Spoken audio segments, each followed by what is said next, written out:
What's up, guys? It's Gold Dizzy. Before I start today's topic, I want to try to help out a friend on YouTube. His original channel called Wrestling Obsession, something happened to it. I don't know if it was hacked or if he accidentally deleted it or what the case may be. Anyways, he has a new channel now. It is called Wrestling Is My Drug. So for those of you who happen to be subscribed to Wrestling Obsession, please go to that link in my description box and resubscribe to his new channel, Wrestling Is My Drug. This guy makes great videos. He has a lot of great insight, very knowledgeable, very entertaining overall. Even if you haven't heard of the guy before, go check him out. Watch his videos. If you like what you see, subscribe to him. Also, Michael Young, I want to give a shout out to you, man. You're always cool. Iceman, Mr. WWE Update, Team Rai, 1YDAL5, WWE Forever 98, Killer King 91. All you guys are awesome. Just wanted to show some love to everybody today.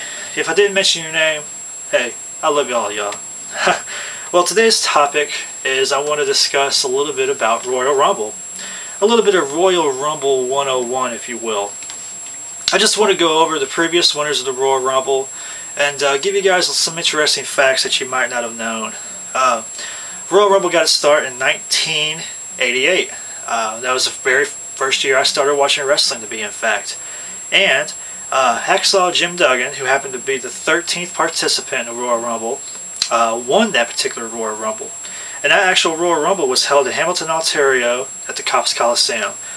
Royal Rumble 89, which was on January 15th from Houston, Texas at the Summit, was won by the 27th participant, Big John Studd. Royal Rumble 1990, January 21st from Orlando, Florida, in Orlando Arena, was won by Hulk Hogan, and he happened to be the 25th participant. Royal Rumble 91, on January 19th, from Miami, Florida, at the Miami Arena, was won once again by Hulk Hogan. So he was the first wrestler to go back-to-back. 3 wrestlers actually go back-to-back, and I'm going to tell you about all of those guys. And actually, Hulk Hogan was the 24th participant on that particular Royal Rumble. Royal Rumble 92 on January 19th from Albany, New York, at the Knickerbocker Arena, was won none other by the 3rd participant, Nature Boy Ric Flair. The cool thing about this Royal Rumble was that the winner of that Royal Rumble actually won the WWE title. So Ric Flair actually won the title when he won the Royal Rumble. And that was the only time they ever did that in the Royal Rumble history. Royal Rumble 93 on January 24th from Sacramento, California at the Arco Arena was won by the 27th participant, Yokozuna. Rest in peace, brother. Now, the cool thing about the next Royal Rumble from 1994 on January 22nd at Providence, Rhode Island at the Providence Civic Center was that they had 2 winners. That's right, 2. Bret Hart and Lex Luger. Bret Hart was the 27th entrant and Lex Luger was the 23rd. And I think what happened was that both of them went over the rope simultaneously and both of their feet hit the ground at the exact same time. So they had no other choice but to declare both of them the winner. Of course, personally, I would have just said nobody wins, but that's just me. Royal Rumble 95 on January 22nd from Tampa, Florida at the USF Sundome Arena was won by Shawn Michaels, and he was the #1 participant. Royal Rumble 96 from January 21st, Fresno, California at the Selland Arena was won once again by Shawn Michaels. So there's your 2nd wrestler to go back-to-back at the Royal Rumble. Now, he was the 18th participant in this particular Royal Rumble. Royal Rumble 97 on January 19th at San Antonio, Texas in the Alamo Dome was won by #5 entrant, Steve Austin. And then Royal Rumble 98 on January 18th at San Jose, California at the San Jose Arena was won once again by Steve Austin. So there's your 3rd wrestler to go back-to-back on Royal Rumble. He was the 24th entrant on that particular one. Royal Rumble 99, January 24th at the Anaheim, California at the Arrowhead Pond Arena was won by the #2 participant, Vince McMahon. Yes, indeed, Vince McMahon. Royal Rumble 2000 on January 23rd from New York, New York at Madison Square Garden was won by The Rock. He was the 24th participant and he went on to win that Rumble. Royal Rumble 2001, January 21st, New Orleans, Louisiana. New Orleans Arena was won by Steve Austin. So there's Steve Austin's third Royal Rumble win. And he is the only person to win the Royal Rumble 3 times. And he was the 27th participant. Royal Rumble 2002, January 20th, Atlanta, Georgia, Phillips Arena. Triple H wins that. He was the 22nd participant. Royal Rumble 2003, January 19th, Boston, Massachusetts, the Fleet Center. Brock Lesnar, who was the 29th entrant, goes on to win that Royal Rumble. Royal Rumble 2004, January 25th, Philadelphia, PA, at the Wachovia Center. Chris Benoit, who was the #1 participant, goes on to win the Royal Rumble.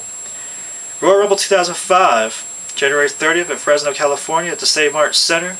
Batista, who was the 28th participant, wins that Royal Rumble. Royal Rumble 2006, January 29th, Miami, Florida, American Airlines Arena. Rey Mysterio, who was the 2nd participant, goes to win that Royal Rumble. Royal Rumble 2007 on January 28th, San Antonio, Texas at the AT&T Center. The Undertaker, who was number 30 in the Royal Rumble, goes to win. Royal Rumble 2008, January 27th, New York, New York at MSG. We got to see the return of John Cena, who was the 30th participant. He won the Royal Rumble. Royal Rumble 2009, January 25th, Detroit, Michigan at the Joe Louis Arena, was won by Randy Orton. He was the 8th participant. You know, there are a lot of interesting facts about the Royal Rumble. I'm going to discuss a few of those. Like, for instance, did you know there are 9 instances where superstars have eliminated themselves from the Royal Rumble? People like Andre the Giant, Drew Carey, Kane, Mick Foley, and Farouk have all eliminated themselves in Royal Rumbles. The Big Red Monster Kane has had the most consecutive appearances in the Royal Rumble, with 11 between 1999 and 2009. Rey Mysterio is the shortest superstar to ever win the Royal Rumble, and he is also the only masked wrestler to ever win that as well. In 1999, Chyna became the only woman in history to be an entrant in the Royal Rumble match. The shortest Royal Rumble with 30 entrants took place in 1995, was only 38 minutes. That's really short. I don't know how that even happened. The shortest Royal Rumble ever, it was in 1988. It lasted 33 minutes. Of course, back then it only had 20 superstars. Of course, then it up to 30 later on. The longest Royal Rumble match ever was in 2002, where it was 1 hour, 9 minutes, and 23 seconds. 3 superstars have won back-to-back Rumbles, like I told you guys earlier. Hulk Hogan, 90-91. Shawn Michaels, 95 and 96. Stone Cold, 97 and 98. Kane holds the record for most eliminations in one Royal Rumble. He eliminated 11 men in 2001. The most overall eliminations from consecutive Royal Rumbles altogether goes to Stone Cold for eliminating 36 participants. Now, the number 27th entry holds the most wins. So if you get number 27th, you are pretty good, because you might go on to win the Royal Rumble. Big John Studd has won, Yokozuna has won, Bret Hart has won, Stone Cold has won, and they were all that number 27th entry. The shortest time spent in the Royal Rumble goes to Santino Marella for the 2009 Royal Rumble. He only spent 1.9 seconds in there. The shortest time in the ring while winning goes to Stone Cold in 2001. He only spent 9 minutes in the Rumble. I think that's pretty awesome. Rey Mysterio gets the award for longest time spent in the ring, period. 1 hour, 2 minutes, 12 seconds in the 2006 Royal Rumble, and he goes on to win. And like I told you earlier, Stone Cold Steve Austin has won the Royal Rumble 3 times. So he's the only one to do that. 96, or 97, 98, and 2001. So those are a few more Royal Rumble facts. Hope you guys enjoy. Peace out.